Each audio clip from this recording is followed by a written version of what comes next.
1953 সালের 19 আগস্ট তেহরানের রাজপথে তখন উত্তাল জনতা, বন্ধ দোকানপাট, রাস্তায় ট্যাঙ্ক আর সশস্ত্র সৈন্যদের টহল, শহরের বাতাসে অস্থিরতা। কিন্তু প্রশ্ন একটাই, এই বিশৃঙ্খলার পেছনে কারা? দেখতে একটি অভ্যন্তরীণ আন্দোলনের মতো মনে হলেও এর ডানা ছিল বহুদূর পর্যন্ত বিস্তৃত। আজ যারা বিশ্বে গণতন্ত্রের মুখোশ পরে, তারাই তখন গণতন্ত্রকে হত্যা করেছিল। হ্যাঁ, 7 দশক আগে মার্কিন গোয়েন্দা সংস্থা CIA এবং ব্রিটিশ গোয়েন্দাদের যৌথ চক্রান্তেই ইরানে পতন ঘটানো হয়েছিল এক জনপ্রিয় নির্বাচিত সরকারের। এই অভিযানটির নাম ছিল অপারেশন এজেক্স। সেই সময় ইরানের প্রধানমন্ত্রী ছিলেন ডক্টর মোহাম্মদ মোসাদ্দেক, একজন দূরদর্শী, প্রজ্ঞাবান এবং গণমানুষের নেতা। কিন্তু তার অপরাধ ইরানের সম্পদ ইরানিদের জন্য ফেরত চাওয়া।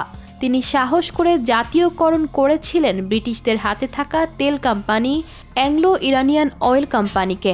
তার এই পদক্ষেপ ছিল উপনিবেশবাদ ও বিদেশি দখলের বিরুদ্ধে এক সরাসরি চ্যালেঞ্জ। কিন্তু সেই সাহস ছিল ব্রিটিশ আমেরিকান শাসকদের চোখের কাঁটা।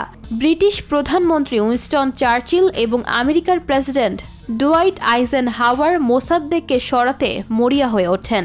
যুক্তরাষ্ট্রের CIA প্রধান অ্যালেন ডালেস তৎকালীন গোয়েন্দা কর্মকর্তা কেরমিট রুজভেল্টকে পাঠান তেহরানে একটি স্পষ্ট মিশন নিয়ে, গণতান্ত্রিক সরকারকে উৎখাত করা।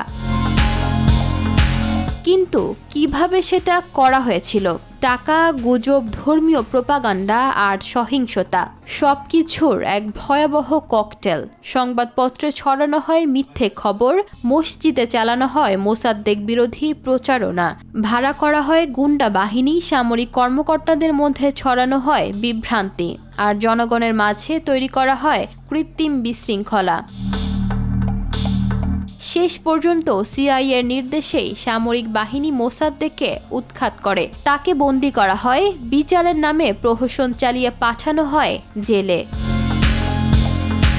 কিন্তু তারপর ক্ষমতায় বসানো হয় ব্রিটেন আমেরিকার অনুগত এক শাসক, শাহ মোহাম্মদ রেজা পাহলভিকে। শুরু হয় তার দীর্ঘ স্বৈরাচারী শাসন।